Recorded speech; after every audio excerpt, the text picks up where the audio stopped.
white complexion and one with a dark complexion. Krishna Balaram as little children without clothes on. And she fell unconscious. That is Yashoda Maya's Leela, serving Lord Chaitanya and Lord Nityananda as Sachi Devi.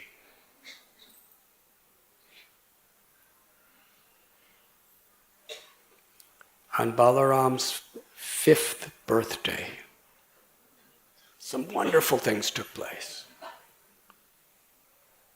But the Abhishek starts in 15 minutes. Huh? 11:30.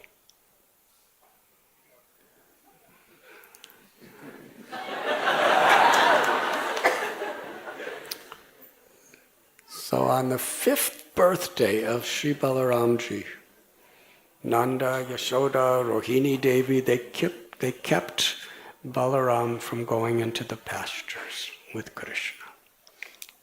At this time, Krishna and Balaram were in charge of taking care of the calves. Just previous to this day, one day Krishna and Balaram with all the gopas were taking care of the little calves. So many calves. And one of Kamsa's associates, a demon, for the purpose of killing Krishna and Balaram, he took the form of a calf.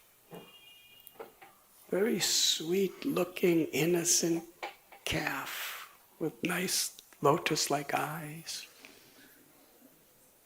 But Krishna knows everything.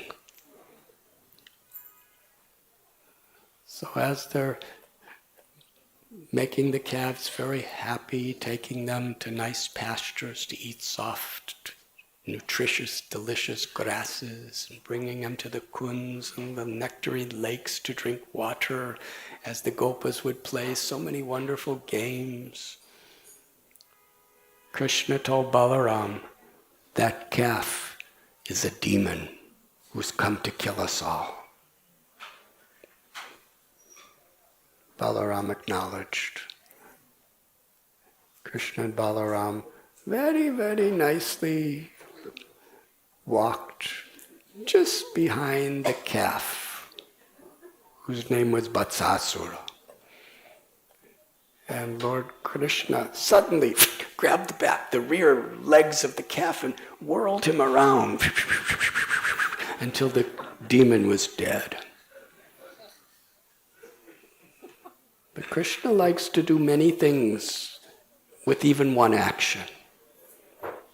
Because there was this tree called the kapita tree. And these fruits are very delicious. So Krishna wanted to get those fruits for his friends. So he threw the calf on the top of the kapita tree, and then all the kapita fruits fell down.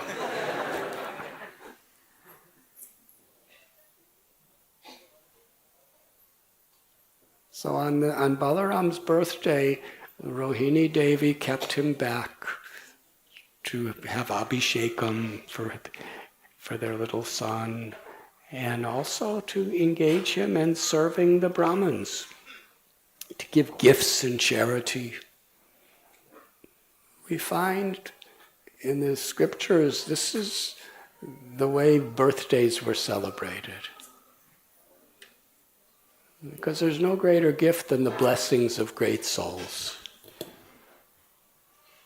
So the little children, besides the yagyas that the great souls will perform for them, they would have the little children giving in charity. And then little children, and this is true for all of us, when the children learn that the greatest gift is the opportunity to serve great souls, then we're giving the child something wonderful. If we just give material toys and whatever else, clothes and gifts, that's fine. It's natural. But it doesn't really give a direction in life. But when we give them the value that the greatest gift we're giving is Will you give gifts to others? Will you serve others? Will you be blessed by others because you're of your serving? That's the gift that Rohini would give Balaram and Yashoda and Nanda would give Krishna. So Balaram was staying back to get all these yagyas and to give all these gifts to great souls. And meanwhile, when Balaram wasn't there, it was a special opportunity for Krishna to perform leelas. Because Balaram was his protector, his older brother. So on that day of Balaram Jayanti, today, we're celebrating these pastimes today. Aghasura came to Vrindavan. Balaram wasn't there.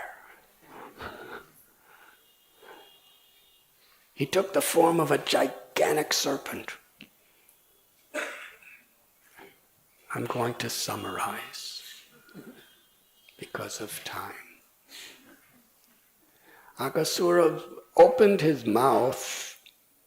His lower lip was on the ground, his upper lip was in the clouds. Can you imagine a snake like that? We see little tiny snakes and we run away.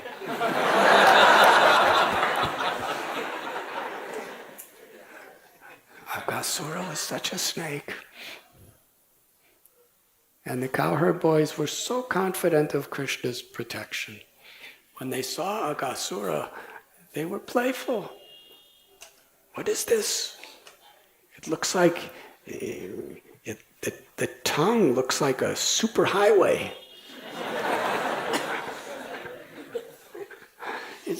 His mouth is massive. His teeth look like snow-capped mountain peaks. And because Aghasura was always eating different bodies, the rotting of the dead flesh and blood that was in his belly made his breath horrible. But the cowherd boys they were just noticing, it must be all the dead corpses that's making this smell. And some were saying, this is a demon. And others were thinking, this is some wonderful playground that Krishna has arranged for us.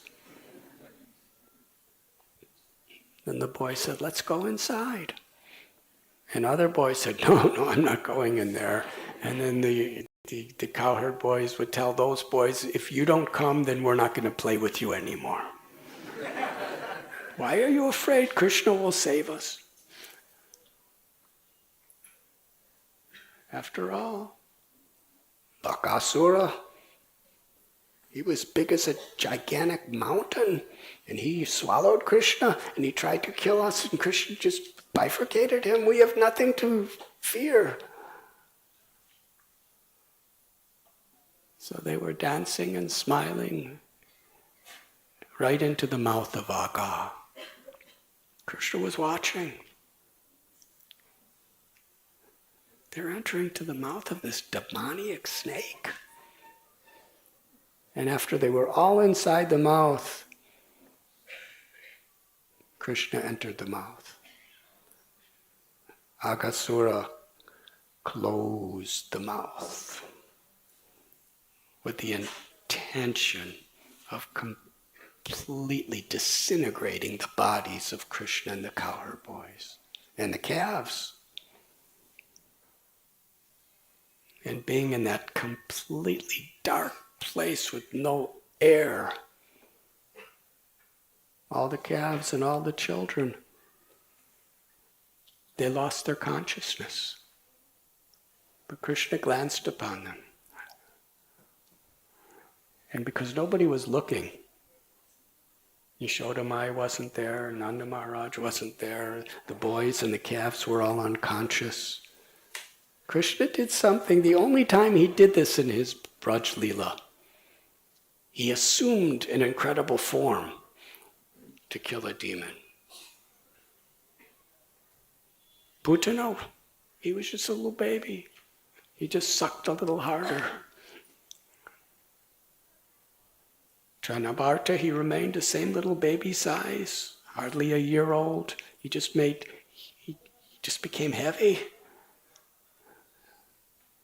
Vatsasura, just Bakasura.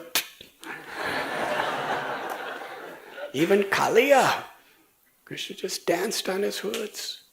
But Agasura, Krishna expanded his body bigger, bigger, bigger, bigger, and so big that no air could circulate in Aga's body, and he suffocated.